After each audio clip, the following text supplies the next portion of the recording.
I'm resident of Hollywood for YouTube, Joel Sage. I'm joined by the author of the Dark Shadows Daybook and the Dark Shadows Daybook about Patrick McCray. Buddy, how are you? Who? Yes, yes, Your Honor. I'm great. I'm fine. The body was there when I got there. No, everything's terrific. It's good. It's been a weird week. In the words of Dean Martin, do you ever feel like the world was a tuxedo and you were a pair of brown shoes? That's how I'm feeling right now. It's weird. It feels like I felt a little off all week. I hope I don't have something fatal. And it feels like my skin has been removed, put on someone of a different size than I am, and then put back on me. Well, it just I feel kind of blah. Can't explain it. But up here it's sharp, and boy, did my frown get turned upside down with episode 1230. Yeah, 1230. We get it. The narration is done by David Selby. Quentin returns in this episode, and what an episode! Boy, does he! Yeah, What did you think of his return? Where he comes, where Catherine comes in. He comes in. He saves. Not Constance, but Julia, and he pulls the pistol on. He doesn't want to shoot Gabriel, but it's actually still James Forsyth. What did you think of that? Well, he was at his supermaniest in this fight scenes. He's throwing Keith Prentice. He's throwing Keith Prentice around, and it's a hootenanny and a half. Selby's having a lot of fun, and for a guy who's not a seasoned occultist, he seems to know an awful lot about how ghosts and possessions work. Yeah.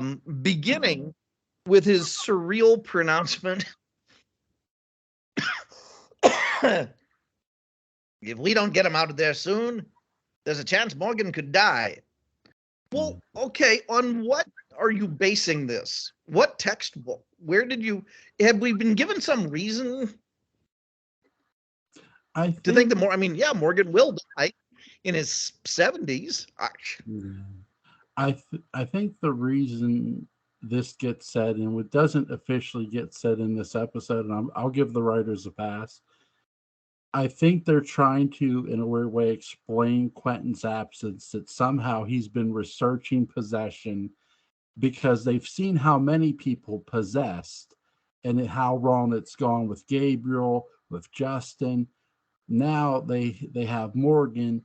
It's thin. It's a thin stretch because when you don't see a character on certain episodes, the character's usually off doing something. They did say Quentin was gone for a while, so I think they may have said he either went to the village or Boston. I forget, but they don't really explain what he's doing in either place.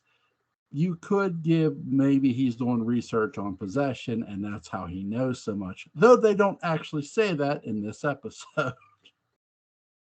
I mean, I don't mind. Right. Sure, he knows this, but it's very specific. Is this the first time we see, I guess, Ben Stokes Jr.? Yeah, this is the first time we see Thayer David as 1841 parallel time Ben Stokes, and he is very much different. He's very different from the 1795 Ben Stokes we saw. Is it the same guy? Parallel universes notwithstanding. No, I don't think it is. Is it his son, do you think? To me, when I say same guy, it is the 1795 Ben Stokes in a sense. He just looks younger than what he did in the other 1840 timeline. With this, okay, why not? He still looks old, but not as old as he did in the other 1840 timeline, if you will. He And where I mean he's different is where we saw Ben Stokes as sort of, the other Ben Stokes we know and love as sort of Barnabas's conscience, if you will, and he would call Barnabas out on things. With this Ben Stokes, he's very much different. He's not just calling out Collins's, he's threatening their lives. And we didn't really, we knew he hated Joshua, but I mean, who didn't hate Joshua? That's another matter. With this Ben Stokes, he's very much about protecting his family because he actually has one to lose. Yeah, there doesn't seem to be anything really irrational Right. about his desire to open up a can of whoop ass on Morgan. That just seems like he's looking after his nubile daughter. Yeah. He's not happy with how scared his daughter, because he left his daughter at home, for work. He comes home to find her scared nearly to death, and mainly scared of the Collins family, especially Morgan, and how different he keeps acting each time he returns. And this, Yeah. I really love David Selby's return here, because he steals this whole episode for me. I love their David. He is a man of action. He has got things to do. Yeah, he not only pulls, like you said, he wrestles around with Keith Prentice. He pulls the pistol, and he locks him in the room, which I really like. And I like the fact how he talks to Ben Stokes. It isn't, even though he's like, think of everything our family's done for you, it doesn't sound like blackmail or a threat. It's just a reminder of, hey, we've done a lot for you as a family. Maybe it's time maybe it's time you help us. Yep. And I like that. And go ahead, sorry. No, keep going. It's not a heel move. It's something a hero would do. Hey, we need help. You can help us. Your daughter can help us. Please. It's sort of in a way of please help us, but without the actual words. And I after several episodes that we very politely, you very honestly, I very politely have said, oh yes, they're very grown up, they're full of good dramatic moments and real red meat acting and all of that respectable stuff. Now we get to the good stuff. This is why we tune into Dark Shadows. Laura Parker slipping people Mickeys and so that they can make them go to seances against their will. A seance. There's a real sense of to the Batmobile about this episode that I like. They are on it.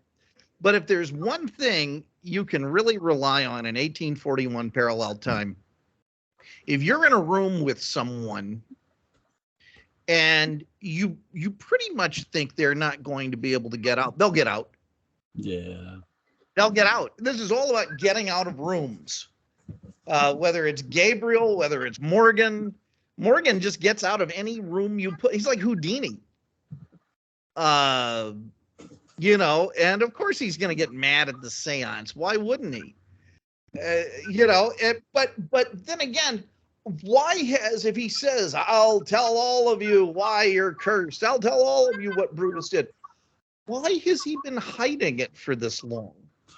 I don't, because I think when he's in possession of Morgan's body, he's so defiant with Brutus. He's so caught up with being defiant with Brutus, he doesn't ever think he's going to get pulled back to his own time. I guess so, but if he's so pissed off at Brutus, he should just tell the world. He should. Hey, guess what, kid? Well, who does? And when I catch up with James Forsyth, he and I are going to have a talking to about this. I'm going to straighten his heavenly hash out. Yeah, I mean, it's a story, right? Right. Another thing too is, and I want to get your thoughts on this too. He doesn't trust, even though before he starts calling them by the names he knows them by, he doesn't trust them because of their last name, because Brutus was a Collins. So he looks at them, even though it's wrong, like a bunch of Brutuses. Bruti, Bruta, yeah. I think, is the plural. There's a bunch of Bruti. No, I don't know. It's the plural. Yeah. Well, why wouldn't he? Why wouldn't he? Right. They're all a bunch of scams. You know the reason Bed Bath & Beyond is going out of business? I expect to hear him shout that soon. Yeah, Keith Prentice goes back to some of his shouting stuff. He's re-rehearsing for Morgan, is what it is. He's getting warmed up. He's getting warmed up. It's been too long, guys. I've been reasonable for too long. Ready to go. Oh, yeah, he's warming up. So what was your favorite scene in this episode? Oh my God, there's so many. This is really a seance we get without an actual flashback as it's going on, which I love. That's one of my favorite episodes. My other two, I got three favorite scenes in this. The seance, obviously. Number two, how the seance happens. Like you said, Laura Parker back to her usual self, slipping the Mickey. I love that. It's very classic. And it doesn't feel like a wink and a nod to the audience either. And it's really cool. My third favorite thing, I really love the interaction between a returning Sarah David and his daughter, Carrie Stokes. I do too. Really good. It's always great to see Sarah David. Yeah. What's yours, Patrick? Oh boy. I mean, the seance is awfully good. Yeah. But just the classic. Well, seeing Selby give Prentice the good old right hook was great. It's just good old fashioned fun. I think seeing the little crystal vial with the Mickey in it that she gives him just was so classic. And I've often wondered, do all women secretly carry those and just not tell us, oh, that's perfume, No. Remember when you're a kid? No? Okay, thank goodness. But you would have to say that because you're part of the union. When you're a young man and there's that day at school when they take all the girls into the other room and have the talk with them, and it takes a long time to really find out what happened at the talk. They don't tell us anything. They hope that we'll have figured out how to flush. And that's about the highest aspiration they can set for men at that point, or really any point. And we later assume that they're learning things they already know. We hope, about becoming a woman. But I think they're all secretly issued those little vials of the Mickey just in case. Sometimes it's in a ring, sometimes it's in that thing. No. Life would be more interesting if that were true. Nope. It wouldn't be more interesting if that were true. No, we don't get those Mickey things. It'd be more interesting. And even if I know you don't get them. I'm joking, of course. But life would be more interesting if you did. Right? Shh. Quit giving all the secrets away. I knew it. Now I have to go to a council meeting and have one of them slip you one.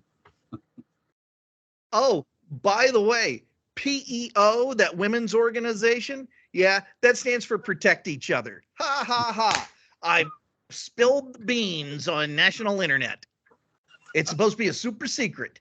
They say it stands for Philanthropic Enterprise Organization. No, it stands for Protect Each Other. PEO is this big women's organization. It's all supposed to be a secret, but it's not. There's something I forgot to ask you when we did the last episode. What did you think of Keith Prentice with being James Forsyth trying to choke out Julia, thinking she's Constance? What? It's true. It happened. Can you believe it? Yeah. That James Forsyth.